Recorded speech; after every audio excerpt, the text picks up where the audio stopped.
इचलकरंजीत रस्त्यावरच्या आणि निवडणुकांच्या धुरळ्याला नागरिक वैतागले। गेल्या अनेक दिवसापासून इचलकरंजी शहरात धुरळा हा शब्द चांगलाच प्रसिद्धीच्या झोतात आला आहे। या धुरळ्याला संपूर्ण इचलकरंजीकर आता वैतागले आहेत। मग तो रस्त्याचा धुरळा असो किंवा निवडणुकीचा। शहरात पाईपलाईन टाकणे यासह अनेक कारणाने रस्त्याची खुदाई यामुळे रस्त्यांची अवस्था बिकट झाली आहे।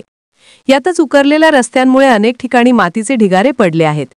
काही वेळा यावर पाण्याची फवारणी झाली, मात्र यानंतर जी काही धूळ उडते त्याला नागरिक अक्षरशः वैतागले आहेत।